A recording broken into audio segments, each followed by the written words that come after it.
Tugas dan tanggungjawab sebagai ibu bapa bukanlah sesuatu yang mudah. Setiap ibu bapa pastinya menginginkan yang terbaik untuk anak-anak mereka, sehingga kadang-kala sanggup melakukan apa sahaja demi menyenangkan anak-anak mereka. Ia bermula dengan perkara kecil dengan niat tidak mahu anak-anak mendapat susah, sehingga tanpa disedari tindakan mereka ini boleh memberi kesan perkembangan terhadap anak-anak di masa hadapan. Ibu bapa lawn mower merupakan istilah bagi mereka yang bersikap demikian.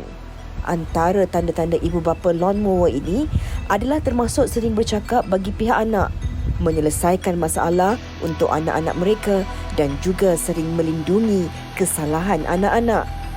Mereka bersikap sebegini disebabkan oleh kegusaran dan kebimbangan yang melampau sehinggakan mereka tidak mahu anak-anak bergelut dengan sebarang kesukaran ataupun cabaran meskipun anak-anak sudah meningkat dewasa. Selain itu, ada juga yang menjadi ibu bapa lawn mower ini disebabkan ingin menjaga imej sendiri di media sosial. Justru persoalannya, adakah sikap ibu bapa lawn mower ini akan memberi impak yang negatif terhadap tumbesaran anak-anak sehinggakan anak-anak akan merasa takut untuk membuat sebarang keputusan. Bagaimana untuk memastikan kita tidak menjadi ibu bapa lawn mower? Ibu bapa lawn mower, ini adalah topik yang akan kita bincangkan pada hari ini. Walaupun dalam paparan tadi adalah bercerita sedikit tentang apakah itu ibu bapa lawn mower. Tetapi sekejap lagi bersama dengan tetamu kita akan pergi dengan lebih terperinci tentang terma ibu bapa lawn mower. Apakah faktor yang menyebabkan ibu bapa lawn mower ini terjadi, dan yang paling penting, apakah kesan dan solusi terbaik untuk anak-anak kita. Jika anda mempunyai sebarang persoalan mengenai topik kita pada hari ini, ibu bapa lawn mower, anda boleh komen di Facebook kami WHI TV3, dan jika berkelapangan nanti kita akan tanyakan kepada tetamu-tetamu kita selepas ini. Oleh itu, terus saya perkenalkan dua orang tetamu kita pada hari ini. Yang pertama ialah seorang perunding keibubapaan, Puan Nur Afidah Abu Bakar. Assalamualaikum Puan Afidah. Waalaikumsalam warahmatullahi. Hawa dan Yana. Apa khabar Puan, sihat? Alhamdulillah sihat. Okey Puan, terima kasih kerana sudi bersama dengan wanita hari ini. Terima kasih kembali kerana menjemput saya untuk sesi hari ini. Baik, banyak yang kita nak tahu daripada Puan Nur Afidah kan. Dan tetamu kita yang seterusnya ialah Dia Fadila, rakan selebriti kita. Assalamualaikum Dia. Waalaikumsalam. Apa khabar? Sihat, Alhamdulillah. Dah masak masakan tengah hari ke dia? Belum. Okey, tak apa, kejap lagi, sempat lagi sebenarnya.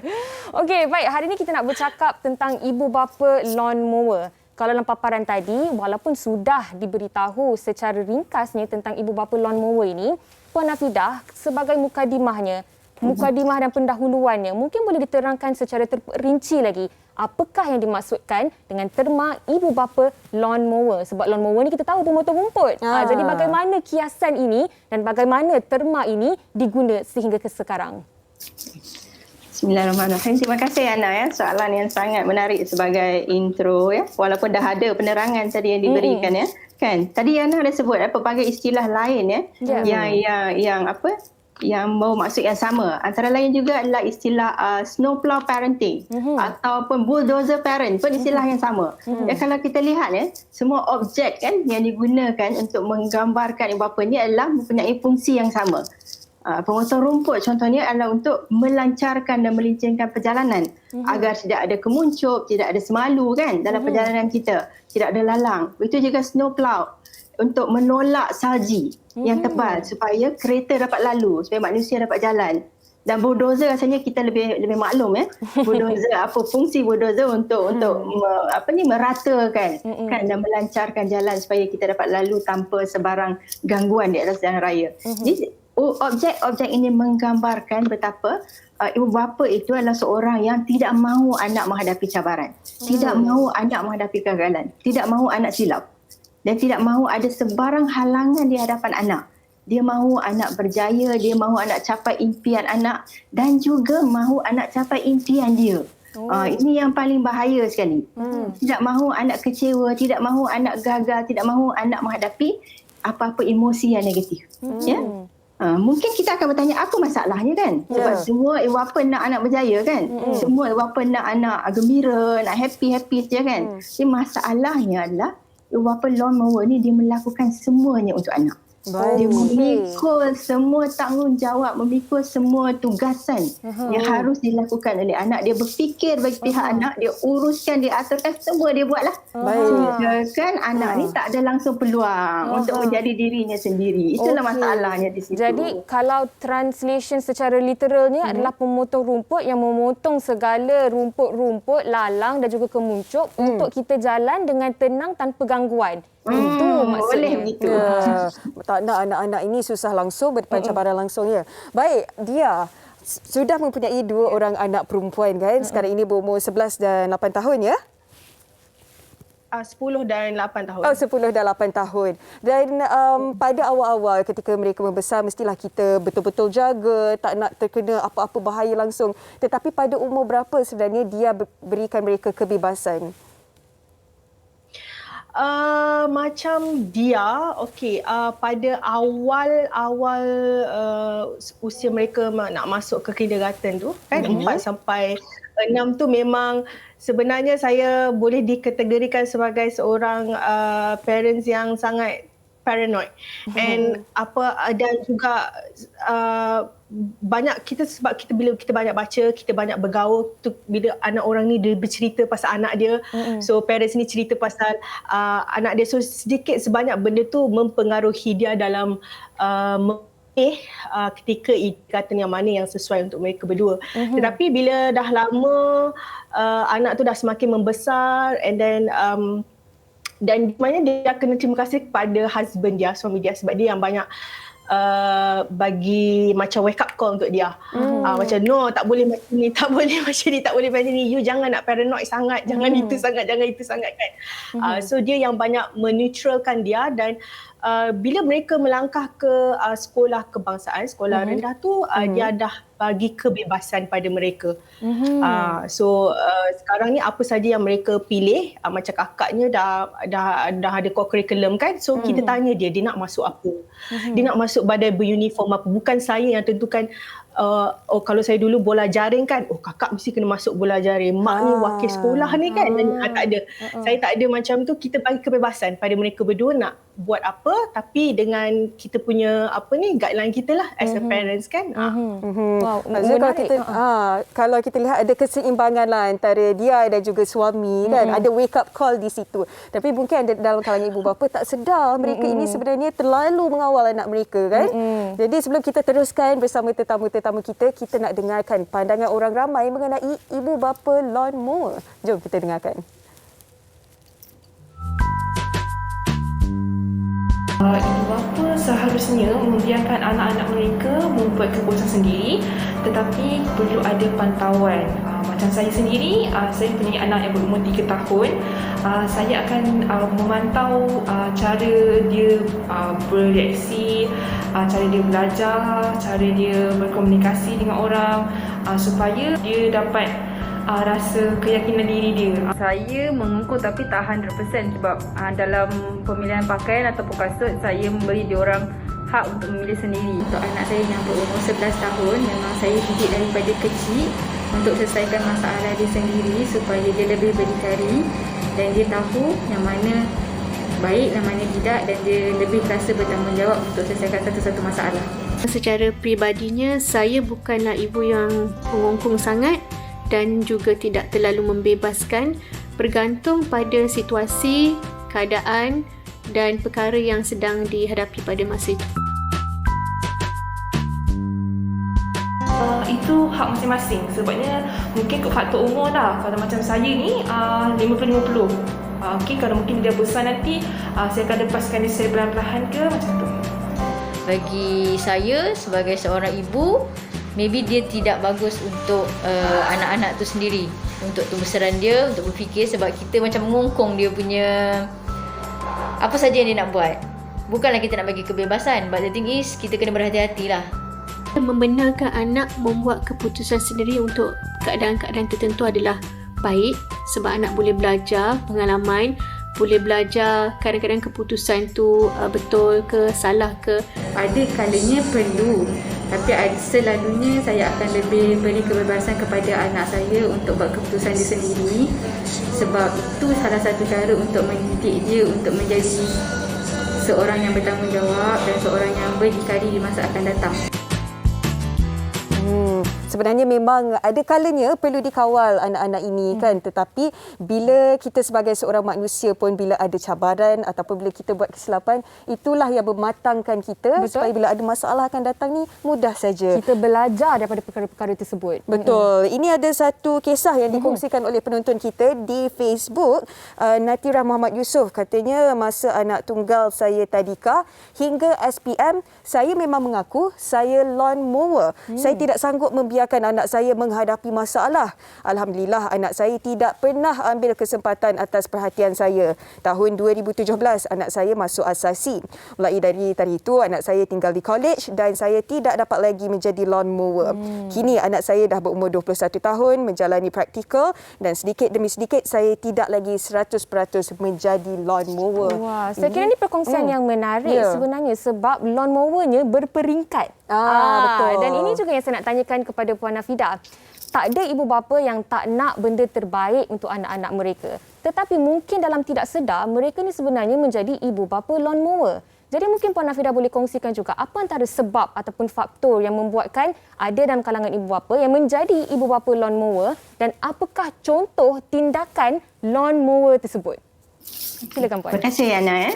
Sebenarnya kan Yana, istilah lawn mower parenting ni ada dalam bahasa Melayunya. Baru-baru ni pihak Dewan Bahasa dan Pustaka ada kongsi istilah dalam bahasa Melayu iaitu keibubapaan kimbang. Perkataannya kimbang yang bermaksud terlampau khawatir. Kimbang ya. Terlampau khawatir, terlampau risau. Dan saya suka istilah yang digunakan oleh Puan Dia tadi ya, paranoid tu. Terlampau paranoid dengan apa yang kita lihat di sekitar kita, kita buat perbandingan. Itu adalah maksud kimbang. Dan kenapa bapa jadi begini? Ada pelbagai sebab ya. Dan tidak semestinya kimbang atau kerisauan, kekhawatiran itu disebabkan oleh dirinya sendiri saja ya. Ada bapa yang ingin melihat anak boleh mengubah nasib keluarga. Yang mungkin mereka dari kalangan sosioekonomi yang rendah, mereka nak keluarga mereka berubah. Jadi ibu bapa akan aturkan hidup anak agar anak dah tahu laluan yang seharusnya diikuti untuk berjaya. Ini satu contoh bapa. Yang kedua adalah bapa yang tidak mahu anak mengulangi kesilapan yang pernah mereka lakukan dulu. Jadi dia tentukan untuk anak, jadi kena buat begini-begini supaya tak silap. Supaya tak salah seperti ayah atau seperti ibu dulu. Itu yang kedua. Yang ketiga adalah bapa yang kita bincang sekarang yang mungkin memikirkan imej dan reputasi diri dia sendiri. Jadi bapa harus menilai diri sendiri anda berada di kelompok yang mana. Jadi, kalau apa yang kita lakukan itu adalah untuk kebaikan anak, maka itu adalah satu yang baik. Tapi harus pastikan anak memikul tanggungjawab dan uruskan dirinya sendiri. Tapi kalau kita lakukan adalah untuk ego kita ataupun untuk kepentingan kita sendiri, maka itu seharusnya sesuatu yang harus kita ubah pada diri kita supaya kita dapat melepaskan anak berfikir dan bertanggungjawab pada diri sendiri. Okey, dan antara contoh tadi, contoh lawn mower tu, perkara-perkara kimbang yang dilakukan oleh ibu bapa ni, antaranya apa? Yang saya terbaca ada juga tolong siapkan homework anak-anak. Adakah itu juga tergolong dalam itu? Ya, sebenarnya dia berlaku secara berperingkat. Sebenarnya disebut oleh Hawa dan Yana tadi, dia berlaku secara berperingkat dari peringkat tadika. Kalau kita lihat kanak-kanak bermula dari usia 2 tahun.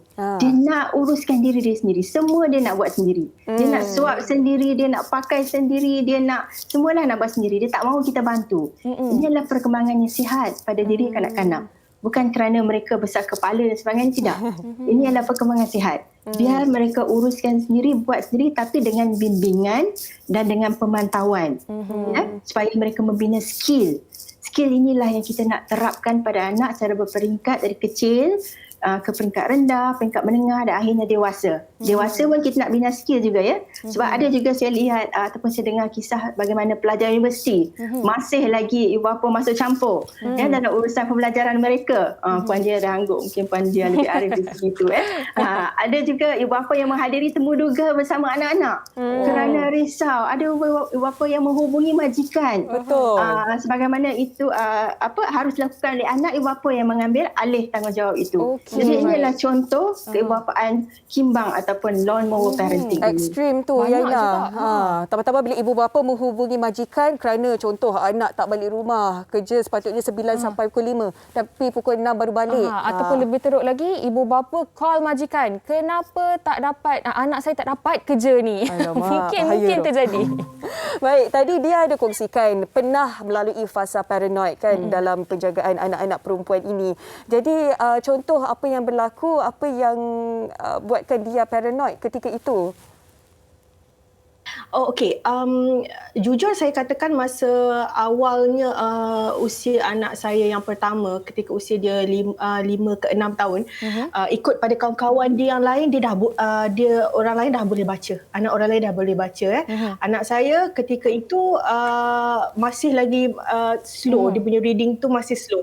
So jadi saya risau. Saya selalu macam bercakap dengan husband macam mana ni anak orang lain dah boleh baca, anak kita tak boleh baca lagi ni. Macam tu kan. So saya macam-macam tutor saya hire, ajar bahasa semua kan. Lepas tu pula bila dapat tahu kita memilih masukkan dia ke sekolah kebangsaan, sekolah government. So jadi ketika itu bahasa Melayu dia tak fasih lagi lah. Saya pening. Macam alamak, macam mana ni anak kita tak boleh cakap bahasa Melayu langsung ni kan. So jadi saya hire tutor, saya ajar dia. So jadi saya jadi macam cepat-cepat dia kena, by darjah 1 dia kena boleh baca, dia kena boleh baca. So jadi suami saya kata sabar, boleh tak chill, jangan nak compare dengan anak-anak orang. Dia kata, you dulu boleh baca umur berapa? Dia tanya. Apa ni? Kami tanya dia balik kan. Betul, sini darjah 1 seguk-seguk lagi kot. So dia kata, anak orang jangan compare anak kita dengan anak orang. Selalu suami saya cakap macam tu. Jangan compare anak kita dengan anak orang. So setiap orang dia ada dia punya speed dia dekat mana anak orang ni kat mana lebihnya, anak kita kat mana lebihnya. So jangan rasa benda tu satu, kita ni parents yang fail ke, tak berjaya nak didik anak ke, anak tak boleh baca lagi ketika itu. So saya slow down.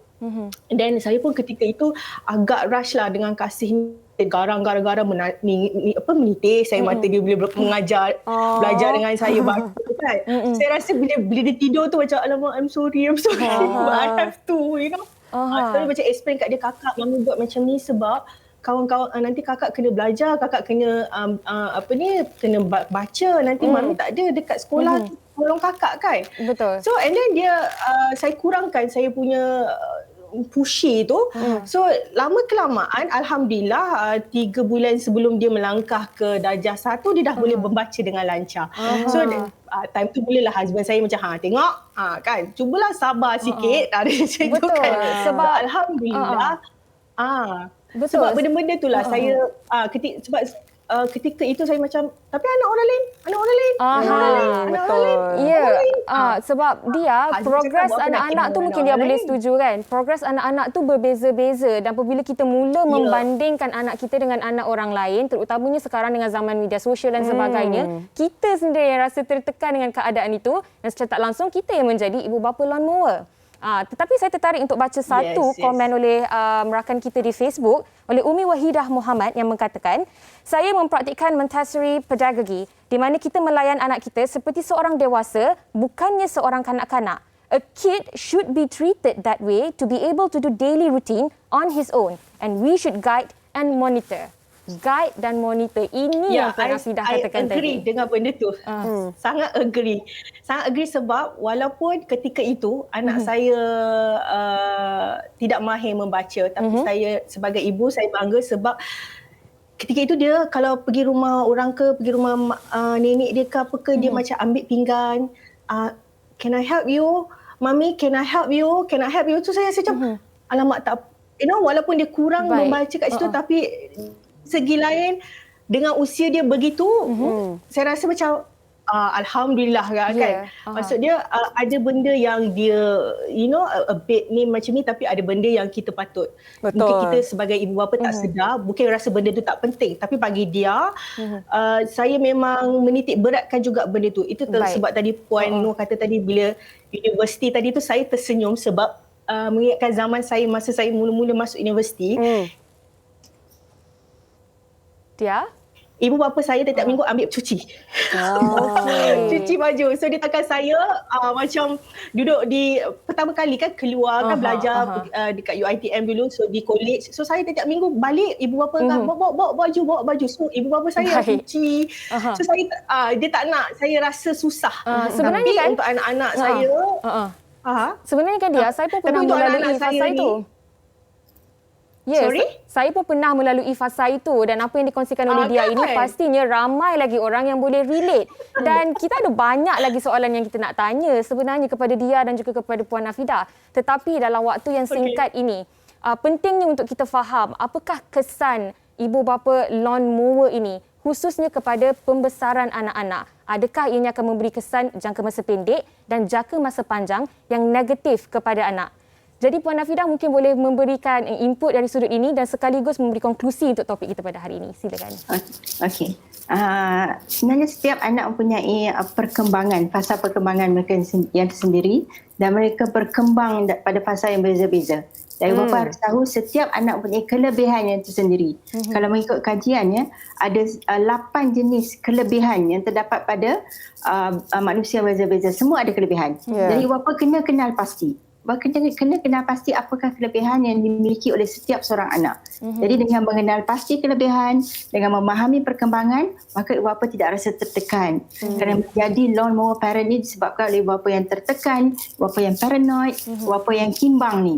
Jadi kalau kita berjaya untuk mengawal diri kita sendiri, insya-Allah kita akan beri ruang dan peluang untuk anak-anak kita berkembang dan berfikir dengan sendiri. Itulah kata-kata akhir dari saya sebagai kesimpulan sesi kita hari ini.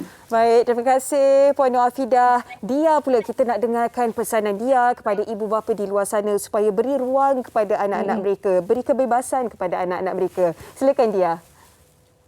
Okey, dia pun masih lagi, anak pun masih lagi di peringkat yang 8 dan 10 tahun kan. Tapi bagi dia, based on my experience, bila kita memberikan kebebasan kepada anak kita tapi dengan kita punya bimbingan, insya-Allah kita boleh nampak anak-anak tu actually they can do beyond daripada kita punya expectation sebenarnya. So jadi bagi dia kita berikan kebebasan and of course dia akan bagi tahu apa yang dia nak, and kalau kita rasa benda tu kurang sesuai ke atau apa ke, kita bagi nasihat. Bagi nasihat, jangan terus saja cakap no. Tak. Betul. So kita akan bagi tahu kesan-kesan dia, apa yang baik, apa yang buruk. So bagi pendapat dia, kita dengarlah apa yang dia orang nakkan dalam hidup dia orang, and kita as a parent kita bimbing, insya-Allah. Betul. Apa yang pastikan Yaina, perlu ada keseimbangan, perlu kawal dan masa yang sama kena ada kebebasan juga supaya mereka dapat membesar dengan baik. Betul. Terima kasih banyak-banyak diucapkan kepada Puan Nur Afidah Abu Bakar dan juga Dia Fadila atas pandangan dan pendapat anda pada hari ini. Semoga dapat memberi manfaat kepada ibu bapa di luar sana yang mungkin sekarang ini baru tertanya-tanya, adakah aku ataupun saya adalah seorang ibu bapa lawn mower? Jadi terima kasih sekali lagi. Stay safe. Assalamualaikum. Okey, saya teringat juga nak kongsi tentang pengalaman saya sendiri. Kalau dulu saya belajar undang-undang, tetapi ibu saya tidak pernah memaksa saya untuk pergi ke mana-mana bidang, tetapi dia memberi support kepada saya, sokongan kepada saya berdasarkan apa yang saya mampu dan minat saya. Betul. Kan sebab ibu bapa ini mereka memang nak kita berjaya. Betul. Kan? Okey, terima kasih banyak-banyak kepada tetamu kita dan selepas ini kita akan bersama dengan seorang penyanyi yang akan menghiburkan anda. Jangan ke mana, kita kembali selepas ini. Wanita hari ini.